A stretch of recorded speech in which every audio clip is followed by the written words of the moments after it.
अस्सलाम वालेकुम सभी को। उम्मीद करता हूँ आप सब ठीक होंगे। सबसे पहले तो मैं ये बता दूँ कि बहुत बहुत शुक्रिया आप सबका। आज हमारी यूट्यूब फैमिली 100 के पूरी कर चुकी है। बहुत बहुत शुक्रिया आप सबका। 1 लाख से ज़्यादा लोग इस यूट्यूब चैनल पर जुड़ चुके हैं। 1 लाख से ज़्यादा लोगों ने इस चैनल पर भरोसा जताया है, इसके लिए आप सबका बहुत बहुत शुक्रिया। इंशाल्लाह उम्मीद करता हूँ आगे भी अपना ये भरोसा आप कायम रखेंगे। खैर, अब आता हूँ असल बात पे। बात यह है कि आदित्यनाथ योगी का नाम सुना होगा आपने, उत्तर प्रदेश के मुख्यमंत्री हैं।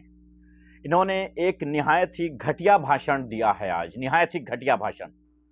इन्होंने कांग्रेस की बात की, हमें कोई फर्क नहीं पड़ता आप किसी भी पार्टी की बात करें। इन्होंने कांग्रेस की बात की कि कांग्रेस का ढांचा एकदम खत्म हो चुका है, ठीक वैसे ही जैसे बाबरी मस्जिद का ढांचा था। और हिंदुओं ने एक आवाज लगाई कि एक धक्का और दो, बाबरी मस्जिद तोड़ दो, और उसके बाद एक धक्के में उस ढांचे को तोड़ गिराया, खत्म कर दिया। हम इसीलिए कहते हैं कि एक रहो नेक रहो, बटोगे तो कटोगे। ये आदित्यनाथ योगी ने अपने भाषण में आज कहा है। शर्मनाक बात है, बहुत ज्यादा शर्मनाक बात है। ये आप इसलिए कह रहे हैं आदित्यनाथ योगी जी, आप इसलिए कह रहे हैं क्योंकि आप एक प्रदेश के मुख्यमंत्री हैं। आपको पता है कि आपको गिरफ्तार करने वाला कोई नहीं है, आपको पता है कि आपको जेल में डालने वाला कोई नहीं है।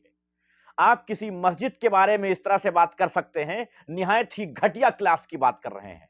मुझे यकीन है कि आप किसी भी स्कूल कॉलेज कभी नहीं गए होंगे, लेकिन मुझे लगता था कि आपके पिताश्री ने कम से कम आपको इतनी सभ्यता तो जरूर दी होगी कि आप किसी के धर्म स्थलों के बारे में ऐसे बात ना करें। लेकिन अब मुझे यकीन हो गया है कि आप पहले ही भाग गए थे पहाड़ियों पर। आपने अपने पिताश्री से कभी कोई सभ्यता ली ही नहीं है, कभी कोई एजुकेशन ली ही नहीं है, कभी आपने सद्भावना भाईचारे की बात सीखी ही नहीं है, क्योंकि आप समाज में नहीं रहे हैं। आप पहाड़ियों में रहे हैं, आप जंगलों में रहे हैं, इस वजह से आपको पता नहीं है कि इंसानियत क्या चीज होती है।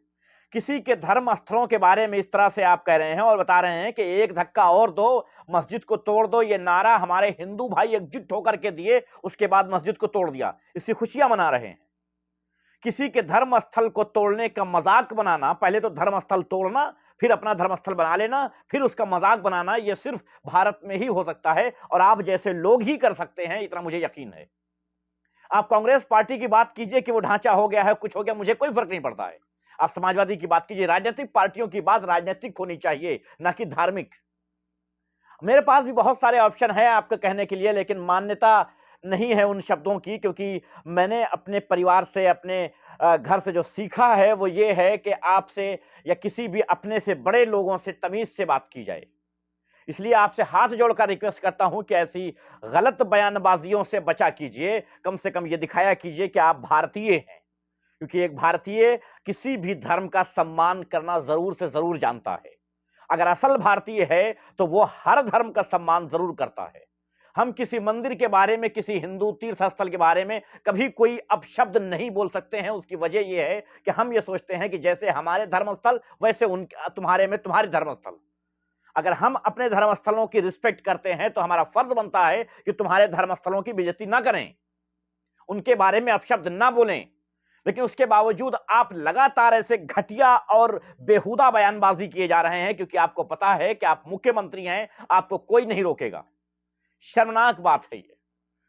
यूपी में क्राइम लगातार बढ़ता जा रहा है, रेप होते जा रहे हैं, आप खामोश बैठे हैं। निर्देशों का इनकाउंटर हो रहा है, आप ठोको हिसाब से मार रहे हैं कि कहीं भी जाकर के कोई भी ठोक दे रहा है किसी को और उसके बाद कह रहा है कि इनकाउंटर हो गया। एक फर्जी इनकाउंटर चल रहा है, रेपिस्ट घूम रहे हैं मैदान में और आप बयानबाजियों में पड़े हुए हैं। शर्म आनी चाहिए भारतीय जनता पार्टी के नेताओं को, शर्म आनी चाहिए। प्रधानमंत्री को सोचना चाहिए, कम से कम प्रधानमंत्री को यह बात सोचना चाहिए कि किसी भी धर्म को नीचा दिखाने का हमें कोई दायित्व, हमारा कोई दायित्व नहीं है। हमें बिल्कुल किसी भी धर्म को नीचा नहीं दिखाना चाहिए। यह अपने मंत्रियों से, मुख्यमंत्रियों से, प्रधानमंत्री को खुद बोलना चाहिए। लेकिन अफसोस कि सऊदी अरब के किंग के पास जाकर के, दूर से दुबई के किंग के पास जाकर के, ईरान के नेताओं के पास जाकर के, मुस्लिम कंट्रीज में जाकर के मोदी जी बड़े से अपने बाहों फैलाए जाकर के उनसे गले मिलते हैं और ऐसे आदाब करते हैं, सलाम करते हैं झुक करके, और उसके बाद इंडिया में उनकी ही पार्टी का मुख्यमंत्री इतनी घटिया बयानबाजी करता है और वो खामोश रहते हैं। शर्म की बात है। निहायत ही शर्म की बात है आदित्यनाथ योगी जी, आपको यह समझना होगा कि सरकार में आप हैं इसलिए आपको अरेस्ट नहीं किया जाता है, लेकिन कोई दिन ऐसा भी आएगा कि जब आप संसद में खड़े होकर के जैसे रो रहे थे वैसे ही आप फिर रोएंगे। आप फिर कहेंगे कि यही यूपी पुलिस हमें ढूंढ रही है, हमें अरेस्ट कर रही है, हमें जेल में डाल देना चाहती है, मान्यवर हमें बचा लीजिए। आप फिर रोते हुए नजर आएंगे किसी संसद किसी विधानसभा में। शर्म आनी चाहिए आपको। आपको देखना चाहिए कि आप क्या कर रहे हैं। कमाल की बात है, किसी भी मस्जिद को गिराने के बाद उसका मजाक बनाना यह आपके धर्म में सिखाया गया है क्या? मुझे तो लगता है कि आप बाबा भी फर्जी हैं। आपको यह ही नहीं सिखाया गया है कि किसी धर्म स्थल का बेइज्जती करते हैं या उसकी रिस्पेक्ट करते हैं, यही नहीं सिखाया गया आपको। कमाल है। खैर, बहुत बहुत शुक्रिया आप सबका हमारे चैनल पे आने के लिए। जुड़े रहिए हमारे चैनल से, सब्सक्राइब करिए। हम खबरों का सिलसिला जारी रखेंगे। ये खबर थी तो आप तक पहुंचाना जरूरी समझा। दूसरी खबर यह है कि कुणाल कामरा, कॉमेडियन कुणाल कामरा का नाम आपने सुना होगा।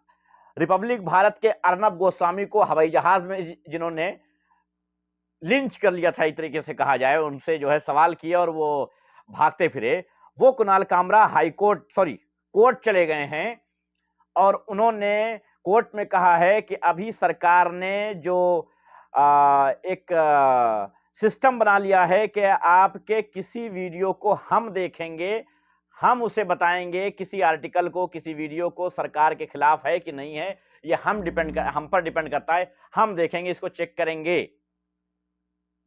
इसके खिलाफ कोर्ट चले गए कुणाल कामरा। उन्होंने कहा कि फिर हम क्या करेंगे? अगर ये आप खुद तय कर लेंगे कि ये आपके खिलाफ है तो साहब ये अवैध है, तो फिर हम क्या करेंगे, हम क्या बोलेंगे? आप ही गवर्नमेंट में थोड़ी हैं, आने वाली गवर्नमेंट कोई और भी हो सकती है, तो क्या हम उसके खिलाफ भी ना बोलें? फिर उसके बाद कोई और आने वाली हो सकती है, उसके खिलाफ भी ना बोलें?